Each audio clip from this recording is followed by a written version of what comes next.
안녕하세요 여러분, 환영하고 축복합니다. 316일차입니다. 오늘은 바울이 2차 선교 여행으로 개척된 교회가 세 지역이 있는데요. 지난 시간에 빌립보 지역에 교회가 개척된 것을 보았는데요. 오늘은 데살로니가 고린도 교회 개척 이야기를 함께 나누겠습니다. 그래서 2차 선교 여행으로 개척된 교회가 세 지역, 빌립보, 데살로니가, 고린도 교회 개척이 되는데요. 우리는 이것을 이제 이렇게 좀 기억하시면 좋겠어요. 우리 만두 중에 비비고 만두 있죠? 비비고 만두 아니고 빌대고 첫 글자 따서 빌립보, 데살로니가, 고린도 교회 개척했다. 이렇게 이제 조금 기억해 두시면은요. 빌대고 이렇게 기억해 두시면 나중에 이렇게 서신서나 이런 거 할 때 이때쯤 했구나 이런 게 조금 감이 좀 와요. 꼭 일부러 기억하시지는 않아도 되는데 이 편집글을 이해하는 데 좀 도움이 되기 때문에 그렇게 말씀드렸습니다. 오늘은 사도행전 17장에서 18장 17절까지 말씀을 함께 나누겠습니다. 우리 먼저 기도하겠습니다. 사랑의 하나님 감사합니다. 오늘도 저희를 말씀 앞으로 불러주시니 감사합니다. 하나님 아버지, 우리가 하나님을 알기 전에, 우리가 말씀 앞에 앉기 전에 하나님 먼저 우리를 택하시고 먼저 우리를 부르시고 먼저 우리에게 말씀을 주시고 다가오셨습니다. 그 사랑이 있으셨기 때문에 오늘도 우리가 이렇게 말씀 앞에 앉았습니다. 주의 성령께서 이 자리에 주님 함께하여 주셔서 우리의 눈과 귀를 열어주십시오. 우리가 앉기 전에 먼저 하나님께서 우리가 말씀을 가까이 하기를 너무나도 원하셨던 하나님, 시간에도 우리의 눈과 귀를 열어주셔서 말씀이 들릴 수 있도록 역사해 주십시오. 예수님의 이름으로 기도드렸습니다. 아멘. 네.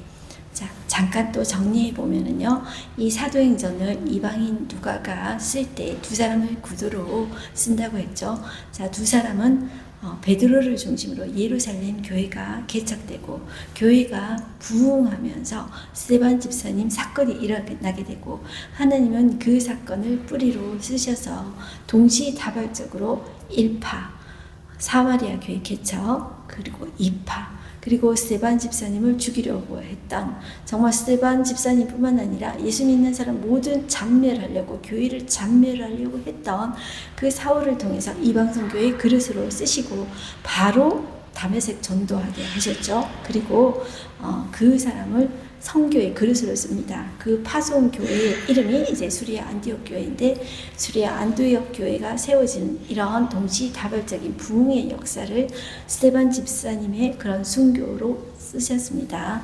자, 우리가 그 바울이 이제 이곳저곳 다니면서 그 하나님의 마음을 풀어냅니다.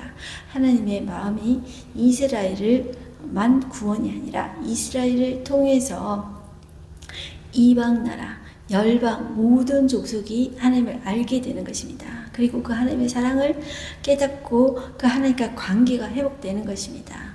그런 면에서 사도행전은 하나님의 마음을 시원케 해주는 효자책이라고 할 수 있겠습니다. 자, 오늘은 우리가 지난 시간에 처음으로 유럽 지역에 교회가 개척되었는데요. 자, 그 교회가 빌립보 교회입니다. 오늘은 데살로니가 고린도 교회 개척 이야기를 함께 나누겠습니다. 사도행전 17장으로 가겠습니다. 자, 1절 보시면 그들이 암비볼리와 아볼로니아로 다녀가 데살로니가에 이르니 나오죠. 자, 우리가 지난 시간에 2차 선교여행 갈 때 누구하고 동행했는지 다시 한 번 더 해볼게요. 자, 바울하고 실라를 택해서 갔습니다. 루스드라에서 디모데가 합류했습니다. 그리고 드로아에서 하나님이 마게도냐 환상을 보여주셨죠. 이렇게 손을 흔들면서 와서 우리를 도우라 했죠. 그때 하나님께서 의사누가를 붙여주셨습니다. 그래서 빌립보로 갔죠. 그런데 이 의사누가는 여러분들 원래 빌립보 지역에서 의사를 했었습니다. 그런데 드로아에 왜 와 있었는지 몰라요. 그런데 그 때문에 바울 일행을 만나게 됐죠. 그래서 인도하고 나중에 바울이 정말 죽을 때까지 이 누가는 바울 옆에 거의 주치의이자 또 그리고 동역자로서 있게 되는 사람이죠. 그런데 일단 빌립보 지역에서 체류하게 되고 자기가 거기에서 의사를 하기 때문에 있었던 것 같아요. 그리고 나서 그들이라고 나왔죠. 자, 누가는 합류하지 않아요.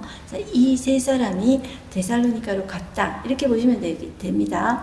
자, 그들이 어디 가냐면 회당이 있으면 무조건 회당으로 갑니다. 자, 거기 유대인의 회당이 있어서 거기 갔던 거예요. 그래서 관례대로 그들에게로 들어가서 새 안식일에 성경을 가지고 강론했다고 하죠. 그러니까 이 새 안식이라는 말이 쭉 연결해서 3주다 이렇게 생각할 수도 있어요. 그런데 그게 아니라 뭐 징검다리 식으로 해서 3번의 안식일에 성경을 가지고 강론했다 이렇게 볼 수 있죠. 그런데 이거를 왜 이렇게 이야기하냐면 여러분들 새 안식일 만약에 쭉 스트레이트로 이어서 3주 성경을 강론했다. 그런데 교회가 세워지게 됐어요. 예수 믿겠다고 나는 예수 믿는 사람이 되겠다고 이렇게 고백하는 사람들이 많아지게 되었어요. 자, 이들을 위한 이 서신서가 바로 데살로니가 전후서예요, 여러분들. 그런데 이들이 얼마나 신앙생활을 잘하는지 바울이 데살로니가 전후서를 쓸 때는 물론 후서 쓸 때는 조금 염려가 되는 부분이 있었어요. 그래서 한 6개월 뒤에 데살로니가 후서를 썼는데 자, 이 데살로니가 전후서는 전반적으로 바울의 얼굴이 스마일이에요. 너무너무 기뻐서 쓴 거예요. 정말 단시간에 이들을 예수 그리스도를 증거하고 복음을 증거하고 양육을 했는데 믿음이 너무너무 잘 자라는 거예요. 그래서 바울이 이 데살로니가 교회를 생각하면 너무나도 마음이 기뻤던 것을 우리가 데살로니가 전후서를 보면은 알 수가 있어요. 자, 그래서 예수 그리스도를 증거하는데요. 3절 보시면 뜻을 풀어 그리스도가 해를 받고 죽은 자 가운데서 다시 살아나야 할 것을 증언하고 이르되 내가 너희에게 전하는 이 예수가 곧 그리스도라 하니 자, 그가 곧 이 땅을 구원하러 오신 구원자, 메시아다. 유대인을 위한 구세주가 아니라 그는 우리 온 인류를 위한 구원자시다. 그렇게 증거했을 때 여러분들 예수 그리스도를 기준으로 해서 가격도 갈라지거든요. 그러니까 예수 그리스도를 기준으로 해서 정말 믿기로 작정된 자는 다 믿는 거예요. 그런데 그렇지 않는 자는 시기하고 질투하고 밀어내고 고집을 부리는 자는 밀어내는 거예요. 그런 부류가 또 있었다. 그것이 이제 나와 있어요. 자, 한번 보실게요. 그 중에 4절 어떤 자는 곧 경건한 헬라인의 큰 무리와 적지 않은 기부인도 권함을 받고 바울과 실라를 따르나 그러나 반대편 유대인들은 시기하여 저자의 어떤 불량한 사람들 깡패 같은 사람들 데리고 때를 지어 성을 소동하게 하여 야손의 집에 침입하여 그들을 백성에게 끌어내려고 찾았으나 발견하지 못하면 이미 이제 도망치게 한 것이죠. 자, 발견하지 못했어요. 야손과 및 형제들을 끌고 그 읍작들 앞에 가서 소리질러 이르되 천하를 엎지럽게 하던 이 사람들이 여기도 이름에 야손이 그들을 맞아들였도다 하면서 이 사람들이 가이사의 명을 거역했다 막 이렇게 이야기하는 거예요. 자, 결국 이 야손과 그 나머지 사람들에게 이 야손은 보석금을 주고 또 그리고 이제 보석금을 받고 놓아주니라 이렇게 이제 이야기하고 있죠. 자, 그리고 어디로 가냐면 밤에 베레아로 가게 됩니다. 10절 볼게요. 밤에 형제들이 곧 바울과 실라를 베레아로 보내니 그들의 이르러 유대인의 회당에 들어가니라. 여기도 회당이 있었던 거예요. 그러니까 포로 시대 때부터 이들은 성전 중심이 아니라 회당에 모여서 남자 10명만 있어도 회당을 지을 수 있다 그랬죠. 지어서 거기서 성경을 보고 율법을 준수하려고 그렇게 노력했던 거예요. 자, 그래서 여기도 회당이 있었던 거예요. 그런데 베레아에 있는 사람들은 데살로니가 있는 사람들보다 훨씬 더 너그러워서 간절한 마음으로 말씀을 받고 이것이 그러한가요? 날마다 성경을 상고함으로 그 중에 믿는 사람이 많고 또 헬라의 기부인과 남자가 적지 아니하나 이렇게 이야기하죠. 적지 않았다. 그런데 여기에 교회가 세워졌다는 사람도 있고 뭐 또 아니라는 사람도 있는데 일단 우리는 데살로니가의 교회에 세워졌고 베레아에 세워졌는지는 정확하게는 모릅니다. 자, 그렇게 일단 해놓고요. 자, 그런데 어떤 일이 있었냐면 데살로니가에서 방해하던 이 유대인들이 또 여기까지 온 거예요. 베레아까지. 그래서 13절 보시면 데살로니가에 있는 유대인들은 바울이 하나님의 말씀을 베레아에서도 전한 줄을 알고 거기도 가서 무리를 움직여 소동하게 하거늘 형제들이 곧 바울을 내보내어 바다까지 가게 하되 실라와 디모데는 아직 거기 머물더라. 자, 실라와 디모데는 여기 데살로니가 이 마게도니아 지역에 남겨두고 바울 혼자서 인도하는 사람들이 그를 데리고 여기 아덴까지 했죠. 이 아덴은 한자어식 표현으로 아덴이라고 하고요. 이 우리가 잘 아는 아테네를 말을 하는 것입니다. 아테네는 혼자 갔어요. 그래서 바울은 그 실라와 디모데가 오기까지 아테네에서 이렇게 혼자 간다, 그렇게 보시면 돼요. 그래서 실라와 디모데를 거기 자기에게로 속히 오게 하라는 명령을 이제 하고 바로 혼자서 떠나는 거예요. 자, 어디로 갔다 그랬죠? 아테네로 갔습니다.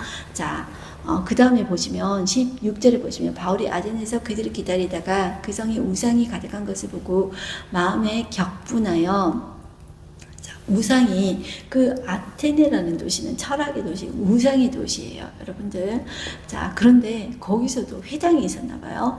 자, 그래서 또 회당에 들어간 거예요. 17절, 회당에서는 유대인과 경건한 사람들과 또 장터에서는 날마다 만나는 사람들과 변론하니, 여기에서 그 당시에 그 유행하는 철학 사조가 있었는데 바로 영지주의입니다. 자, 이것이 그 교회 안에도 들어와서 영지주의적인 영향력이 있어요. 그래서 영지주의 이단이 여러분들 유명하잖아요. 이것은 뭐냐면, 영지라는 말은 신령한 지식을 깨달을 때 바로 구원을 얻는다는 거예요. 이것이 오늘날 신령한 지식을 깨닫는 것, 이것이 구원파, 이거하고 연결됩니다. 그 구원파도 영지주의 이단인데, 이것의 핵심은 뭐냐면 이들은 육체는 악하다는 거예요. 더럽다는 거예요. 그런데 영은 선하다는 거예요. 육체는 사탄이 지었고 영은 하나님이 지었다는 거예요. 세상에 뭐 그런 게 어디 있어요. 그래서 육을 빨리 벗어나는 게 구원이라는 거예요. 그래서 벗어나는 방법이 극단이 두 가지가 있습니다. 어떤 극단이 두 가지냐 하면, 하나는 몸을 아주 괴롭히는 거예요. 극단적인 금욕주의를 해요. 자, 뭐 완전히 금욕적인 생활을 하면 빠져나온다는 거예요. 그리고 또 다른 극단은 뭐냐면 쾌락주의입니다. 이것을 에피쿠루스파라고 하는데요. 자, 이것을 여러분들 우리 학교 다닐 때 조금 들어보셨을 텐데, 조금 기억이 안 나시면 제가 조금 이렇게 설명합니다. 차 중에 에쿠스차라는 차가 있습니다. 아주 멋진 차가 있는데 그거 타는 사람이 나쁜 사람은 아닙니다. 그런데 우리 기억하기 위해서, 에피쿠루스 학파를 기억하기 위해서 에쿠스 타고 룰루랄라 눌러다니는 쾌락만 즐기는 사람들을 에피쿠루스 학파라고 이렇게 기억 한번 해보실래요? 에쿠스 차를 생각해 보세요. 자, 이 에피쿠루스 사람들은 쾌락주의자들입니다. 쾌락을 추구하는 극단주의자. 그렇게 하면은 이 악한 육체에서 영이 빠져나온다는 거예요. 그러면은 구원을 얻을 수 있다는 거예요. 그런데 한편 이 극단적인 금욕주의자들을 스토아 철학자라고 부르는데요. 이 스톤을 생각해 보세요. 스톤은 돌이잖아요. 돌같이 굳은 사람들, 돌같이 굳게 금욕주의 하는 사람들, 이렇게 극단으로 생각해 보세요. 이런 사람들이 그 당시에 영지주의 철학자들인데, 자, 이 사람들이 바알과 쟁론하는 거예요. 이 사람들은 지금 뭐가 이렇게 문제가 되냐면, 예수 그리스도가 신인데 어떻게 신이, 거룩한 신이 인간의 더러운 인간의 몸을 입고 오냐는 거예요. 그리고 어떻게 그 신이 인간의 몸을 입고 온 것도 이해할 수가 없는 거예요. 성육신 자체도 이해할 수 없는 거예요. 그런데 그 예수라는 작자가 그 육체가 부활했다는 거예요. 도저히 믿을 수 없는 거예요, 이 사람들은. 자, 그래서 바울과 쟁론한 거예요. 이 아테네에서. 아테네는 철학의 도시, 신들의 도시예요. 자, 그래서 이 어떤 사람은 이 말쟁이, 이 바울 보고 말쟁이라고 하는 거예요. 이 말쟁이가 무슨 말을 하고자 하느냐 하고, 또 어떤 사람은 이방신들을 전한 사람인가 보다 하니 이는 바울이 예수의 부활을 전하기 때문이라, 이렇게 이야기해요. 자, 그러면서 그들이 주로 아레오바고라는 그 광장에 있어요. 자, 조금 높은 곳에 바위 같은 것도 있고, 제가 그 아레오바고 가봤거든요. 거기에서 어떻게 사람이 모일까 싶은데, 여기는 철학의 도시에 먹고 하는 게 그거예요. 여기에서 모여서 어떤 철학적인 사고를 의논하고 그런 거예요. 자, 그래서 이 새로운 가르침이 무엇인가 우리가 알 수 있겠느냐 하고도 말을 한번 해봐라. 그래서 바울이 이 아레오바고의 가운데 서서 이 사람들에게 설교하는 내용이 나와요. 그래서 이것을 우리는 유명한 바울의 아레오바고 설교라고 해요. 우리가 전에 바울이 비시디아 안디옥에서 유대인의 회당에서 설교한 게 나오거든요. 그거는 아브라함부터 시작하는 창세기 설교부터 이렇게 하거든요. 이스라엘 역사부터 시작해서 다윗과 연결시켜서 예수 그리스도, 다윗의 후손으로 오신 예수 그리스도, 바로 그가 구세주시다, 그가 바로 우리를 구원하러 오신 구세주시다. 이렇게 설교했거든요. 그런데 이 아리오바오 설교는 이 사람들은 하늘 모르는 사람들이란 말이에요. 그 사람들에게 어떻게 설교하냐면 오늘날 마찬가지입니다. 이 우리 동양인들은 여러분들 이 유교, 불교, 샤머니즘의 영향을 받았잖아요. 그래서 우리가 이렇게 전도할 때 하나님은 당신을 사랑하십니다. 이러면 하나님 봤어? 보여줘봐. 그러면은 내가 믿어. 이런 식으로 나와요. 하나님이라는 존재 자체를 거부해요. 그럴 때 이 아테네에서 하는 사람들이 이 바울이 어떻게 접근해서 설교했는가 그것을 한번 우리가 보면 오늘날 우리 동양적인 사고를 가진 사람들하고 전도하는 거하고 조금 더 이제 마음이 와닿아요. 우리 한번 볼게요. 자, 22절 보시면 바울이 그 사람들이 많이 모여있는 아레오바고 광장 거기에 모여서 가지고 이렇게 하는 거예요. 아덴 사람들아, 너희를 보니 범사에 종교심이 많도다. 내가 도리 닦으면 너희가 위하는 것들을 보다가 알지 못하는 신에게라고 새긴 단도 보았으니 그런즉 너희가 알지 못하고 위하는 그것을 내가 너희에게 알게 하리라.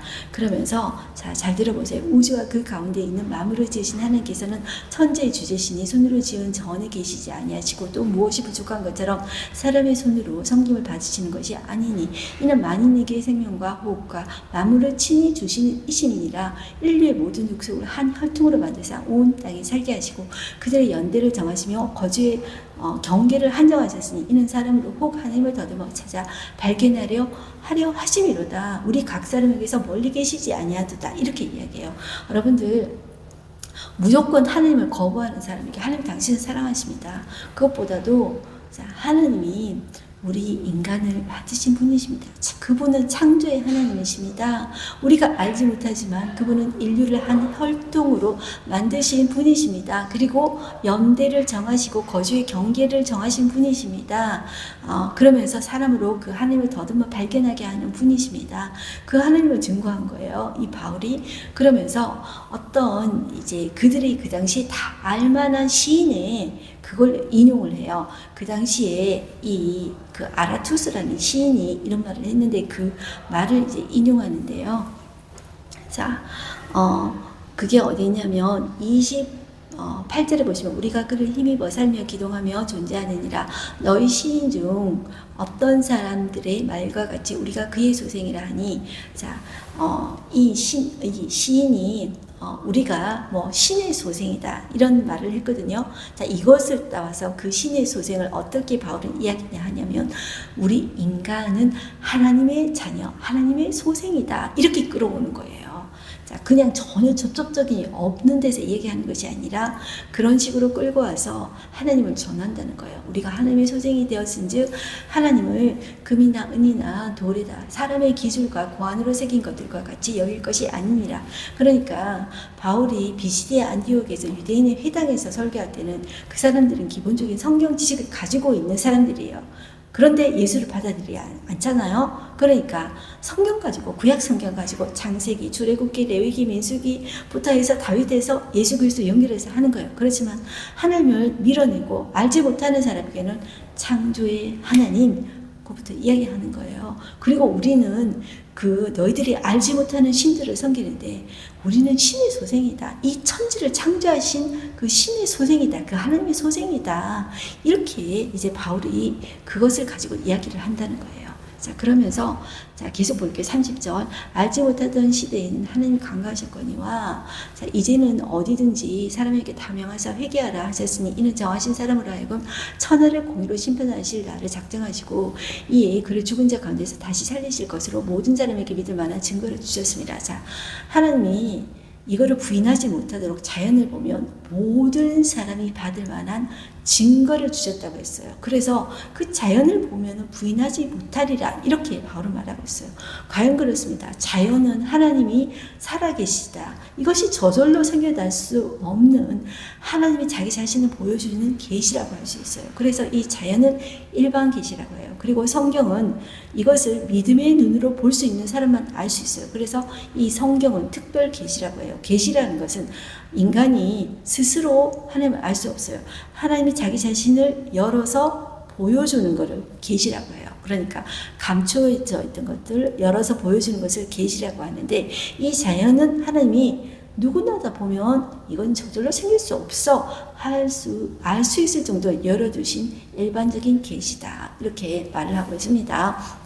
자, 그런데 이 말을 듣고 사람들의 반응이, 자, 이 죽은 자의 부활을 듣고 그 당시에 이 아테네 철학은 그 영지주의적인 사고가 많다 그랬죠. 그러니까 대부분 사람들이 금욕주의적인 스토아 철학자 아니면은 극단적인 에피쿠루스 학파들, 이런 사람들이 많아요. 자, 이런 사람들이 좋은 말을 잘하냐면 그 사람들이 이렇게 선동해서 말하면 이제 사람들은 그냥 거의 다 끌려가는 거예요. 자, 쾌락주의 아니면 금욕주의 이렇게 되는 거예요.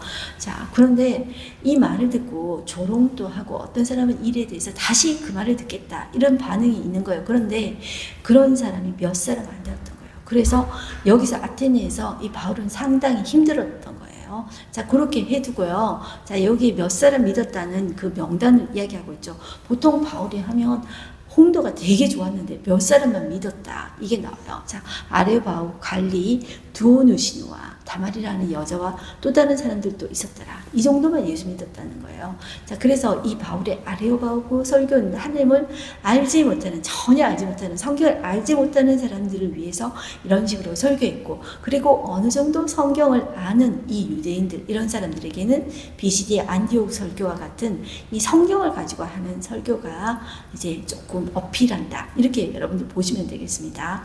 자, 이제 18장으로 오겠습니다. 바울이 고린도에서 전도하는 내용이 나오는데요. 그 후에 바울이 아테네를 떠나서 어디로 가냐면 고린도로 갑니다. 자, 고린도에서 아골라라고 하는 본도에서 난 유대인 한 사람을 만나요. 이 본도 출신인데 이 본도는 조금 북쪽에 있습니다. 이 소아시아 지역 조금 북쪽이 그 사람의 이 고향인데 이 본도에서 난 유대인이에요. 그런데 이 사람이 원래 어디에 있었냐면 로마에 있었는데 그 당시 로마 황제가 글라우디오인데 이 유대인들이 자꾸 이렇게 싸우는 거예요. 그래가지고 아유 지겹다. 너희들 다 나가. 그러면서 로마를 떠나. 그래서 자, 떠나왔습니다. 떠나와서 어디로 왔냐면 고린도로 왔어요. 그 안에 이름은 브리스길라인데, 자, 요것이 나오는데요. 자, 여기 어디로 보시냐면, 2절 볼게요. 아골라라고 하는 본도에서 난 유대인 한 사람을 만나니 글라우디오가, 그때 로마 황제 이름이 글라우디오예요. 이거는 여러분들 이제 뭐 좀 복잡하니까 모르셔도 되지만, 성경이 이런 것을 밝히는 사실은 이것이 지어진 이야기가 아니라 이 황제 때 실제로 이렇게 이런 일들이 일어났었다는 것을 사실이다. 이것을 이야기해 주는 거예요. 그래서 내가 몰라도 그냥 그렇게 넘어가시면 됩니다. 성경이 사실이라는 이 사실을 지금 누가는 지금 그 사실적인 토대 위에서 말하는 거예요. 지어낸 이야기가 아니에요. 이것은 소설이 아니에요. 신화가 아니에요. 진짜 사실 이야기라는 거예요. 이 역사 속에서 일어난 이야기라는 것을 말하고 싶다는 거예요. 자, 그래서 몰라도 되지만 이 사실을 우리는 인정해야 된다는 거예요. 자, 그래서 글라우디오가 모든 유대인들 명하여 로마에서 떠나라 한 거로 그 안에 브리스길라와 함께 이탈리아로부터 새로 온지라 저는 이 부부의 이름을 처음에는 남편 이름 먼저 말했죠. 아굴라. 그리고 와이프 이름은 브리스길라. 그런데 뒤에 가면 아내 이름이 먼저 나와요. 아마 지금도 그렇지만 여자들이 더 교회 일을 열심히 있지 않습니까? 그래서 브리스길라, 아굴라 부부 나오는데 우리는 긴 이름을 잘 기억 못해요. 그래서 저는 우리 연예인 중에 부하걸이라고 있는데 부하 부부 이렇게 제가 앞으로 통칭해서 부를게요. 그러면 브리스길라와 아굴라 부부 이렇게 여러분들 보시면 좋겠습니다. 그런데 이 사람의 직업이 바울의 직업하고 똑같아요. 근데 바울이 그 텐트 메이커, 장막 짓는 직업을 가지고 있었죠. 여러분들 되게 의아해 하실 텐데 바울은 그렇게 집안도 부유하고 잘 살고 로마 시민권자인데 그리고 가말리엘이라는 그런 랍비한테 교육받았는데 무슨 이런 뭐 장막 텐트 메이커 뭐 이런 장막 짓는 기술을 뭐 직업을 가지고 있었다고? 자, 이렇게 의아해 하실 텐데요. 우리는 유교적인 사상이 있습니다. 그래서 책 읽고 그런 사람들은 정말 이렇게 굶어 죽어도 에헴하고 책 펴고 책 읽고 와이프가 삭바느질하고 막일 해가지고 가족 벌어면서 살리고 이게 우리 유교적인 문화권이에요. 그런데 이 유대인들은 그렇지 않아요. 아무리 이렇게 랍비여도 기술을 가지게 합니다. 기술 하나씩을 꼭 가지게 해요. 그래서 내가 랍비라고 에헴 이렇게 사는 것이 아니라 기술을 가지고 내가 돈이 없을 때 가족 벌어먹이게 살리게 있잖아요. 하는 거예요. 그래서 이 사울의 기술은 텐트 메이커, 천막 짓는 이것 거예요. 그런데 직업이 같은 거예요. 그래서 만나게 해주셔서 이 브리스길라와 아그블라 부부, 부하 부부는 얼마나 이 믿음에 헌신된 평신도 부부인지 몰라요. 나중에 이 바울을 얼마나 열심히 도와주는지 몰라요. 이때 이렇게 만난 거예요. 자, 그래서 자, 3절을 보시면 생업이 같음으로 함께 살며 일을 하니 그 생업은 천막을 만드는 것이라. 영어로 이제 텐트 메이커라 하는 거예요. 안식일마다 바울이 회당에서 강론하고 유대인과 헬라인을 건면하니라. 자, 이렇게 부하 부부가 만나서 이 부하 부부가 이 바울을 도와줍니다. 그리고 이 마게도냐, 이 데살로니가 교회에 너무 짧게 있었잖아요. 새 안식일 동안 뭐 짧게 말하면 3주밖에 안 있었던 거예요. 자, 이 실라와 디모데를 남겨두는데 실라와 디모데가 거기에서 내려온 거예요. 자, 큰 지역을, 그 지역의 큰 줄을, 행정지역을 로마에서 마게도냐라고 지었고, 거기에 마게도냐에 빌립보도 있고 데살로니가도 있는 거예요. 거기 베레아도 있는 거예요. 자, 큰 행정구역은 마게도냐, 거기에 빌립보, 데살로니가, 베레아가 작은 도시로 있다. 이렇게 보시면 돼요. 자, 여기에서 이제 그 실라와 디모데가 내려온 거예요. 그러니까 지금 바울 옆에 지금 혼자 있다가, 아테네에서 혼자 있다가 너무 힘들었어요. 그렇게 센 바울도 여러분들 기가 눌린 거예요. 그 아테네 사람들에게 기가 눌린 거예요. 그런데 부하 부부 옆에 하나님 붙여주셨죠. 실라와 디모데 합류했죠. 그래서 그 마음이 정말 너무너무 이제 정말 이 하나님으로부터 위로를 받은 거예요. 그리고 또 성령께서 어떤 격려를 해주시냐면 마게도냐에 있을 때도, 여러분들 들어와 있을 때도 힘들었죠. 왜냐하면 사방이 다 막혔어요. 바울이 엄청 열심히 있는 사람인데 사방이 막히니까 이제 되게 힘들었어요. 그런데 하나님께서 마게도냐 한상도 보내주시고, 그리고 사람들 또 붙여주셨는데 특별히 의사 누가 붙여주셨죠? 여기에서 고린도에서 지금 아테네에서부터 혼자 와서 힘들었거든요. 고린도 지역도 엄청나게 힘든 지역이에요. 여기도 여러분들 이 해안가 지역은 사람들이 엄청 거세거든요. 그리고 신들을 많이 섬겨요. 고린도도 마찬가지로 아테네처럼 신들의 도시, 그리고 엄청 음란한 도시예요, 여기가. 그리고 교회가 세워졌어도 고린도 교회는 문제가 엄청나게 많은 교회였어요. 그래서 해결이 안 돼서 바울이 엄청나게 고린도 교회 때문에 눈물 흘리고 힘들어했던 교회거든요. 자, 그런데 내려오는데 하나님께서 이들만 붙여주는 것이 아니라 성령께서 친히 고린도 환상을 보여주세요. 자, 그것이 나오는데요.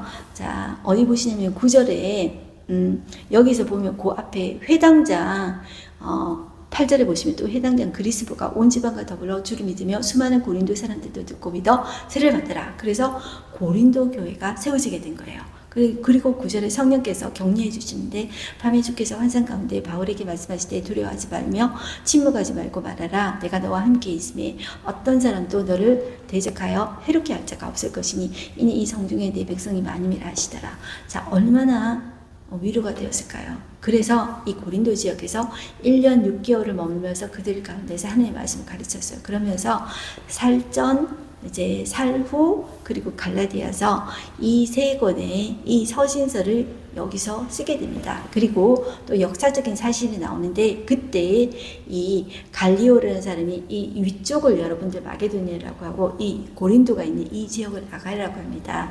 그래서 여러분들 성경에서는 혼용하고 있는데 고린도, 아가야 이렇게 조금 혼용해서 쓰고 있어요. 아가야는 큰 여기 이 행정구역이고 고린도는 이제 거기 있는 도시예요. 자, 그렇게 보시고, 그때는 갈리오가 아가야 총독이 되었을 때 유대인이 일제 일어나 바울을 대적하여 법정으로 데리고 와서 말하되 이 사람은 율법을 어기면서 하나님을 경외하라고 사람들을 권한다 하거늘 바울이 입을 열고 잘 때 갈리오가 유대인들에게 이르되 너희 유대인들아, 만일 이것이 무슨 부정한 일이나 불량한 행동이었으면 내가 너희 말을 들어주는 거리 옳거니와 만일 문제가 너희 언어와 명칭과 너희 법에 관한 것이면 나는 책임지지 않겠다. 너희 스스로 처리해라. 자, 그렇게 하니까 법정이 추천했어요. 그러니까 이 모든 사람의 회당장, 그때 소승제가 이제 바울을 도와줬나 봐요. 법정 앞에서 때리고 그러는데 이 갈리오는 이 일을 상관하지 않았다. 자, 이렇게 나와요.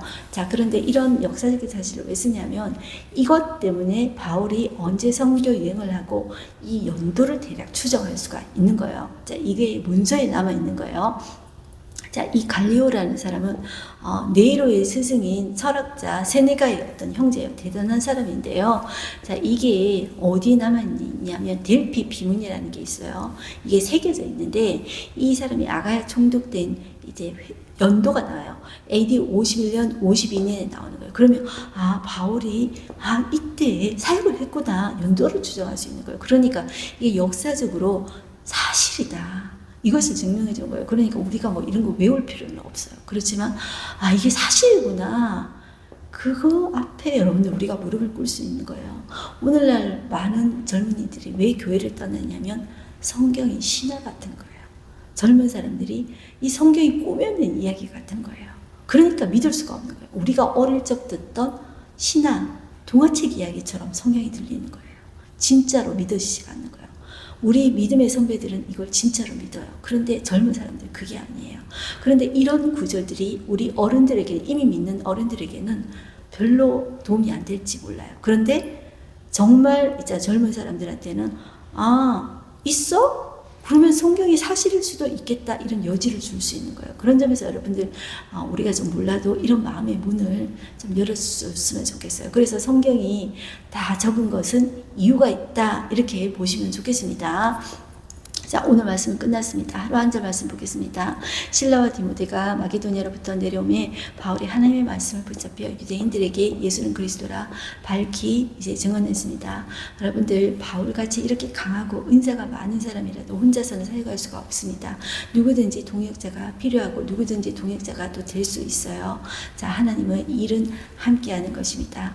저도 여러분들 이렇게 부족하지만 이렇게 매일 한다는 건 쉽지 않아요. 그리고 제가 지금 저희 아버님이 이제 돌아가셔서 장례식장에 있어서 지금 장소, 시간 이렇게 어디서 해야 될까? 제가 출하를 많이 했는데 지금 이제 겨우겨우 합니다.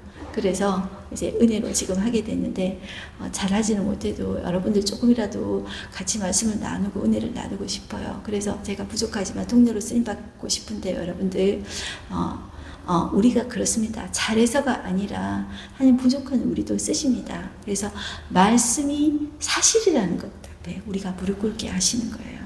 그래서 저와 여러분들이 그 하나님을 믿고 말씀의 힘으로 살아가는 우리가 되십시다. 이 마지막 시대에 승리하십시다. 기도하겠습니다. 하나님 아버지 감사합니다. 오늘도 저희를 말씀 앞에 불러주시고 주님, 이 사실의 말씀 앞에 이 하나님 아버지 예수 그리스도는 말씀으로 세상을 지으셨습니다. 그리고 말씀이 육신이 되어 오신 분이 바로 예수 그리스도이십니다. 그리고 그 예수 그리스도가 말씀이신데 그 말씀을 증거하기 위해서 수많은 선교사들이 피를 흘리고 우리에게 말씀을 전해 주었습니다. 그들의 피값으로 우리는 지금 이렇게 말씀을 볼 수가 있습니다. 그런데 우리가 말씀을 대하는 태도가 우리가 잘 모른다고 어렵다고 이렇게 도외시하고 밀어낼 때가 얼마나 많습니까? 이 말씀은 생명의 말씀이고 진리의 말씀이고 사랑의 말씀입니다. 우리를 살릴 수 있는 말씀입니다. 이 말씀이 우리를 오늘도 살리셔서 하나님 아버지, 바울이 하나님 힘들 때, 바울이 이렇게 강한데도 힘들 때 하나님 사람 붙여주시고 또 격려해 주시고 환상 하나님 보여주셨습니다. 그것처럼 오늘도 하나님 우리가 이 세상 살아갈 때 감당지 못할 시험 주시지 않는다고 했습니다. 하나님, 우리가 시험 당할 때 우리가 낙심되고 좌절되기 쉬우나 하나님, 우리 자신과 시험 문제를 바라보고 낙심하고 좌절에 빠지는 것이 아니라 우리 주 예수 그리스도 말씀 믿고 붙잡고 일어서는 우리 되게 하여 주시옵소서. 우리는 힘이 없지만, 우리는 약하고 실수투성이지만 하나님은 천지를 만드신 창조주시며 전지전능하신 분이십니다. 그분이 우리의 아버지시며 우리를 사랑하시고 우리에게 생명까지 주신 하나님이십니다. 그러기에 우리가 오늘도 살아낼 수 있습니다. 그 사실에 힘을 얻고 오늘도 살아내는 우리 되게 하여 주시옵소서. 예수님의 이름으로 기도드렸습니다. 아멘. 여러분들 오늘도 승리하십시오. 화이팅입니다.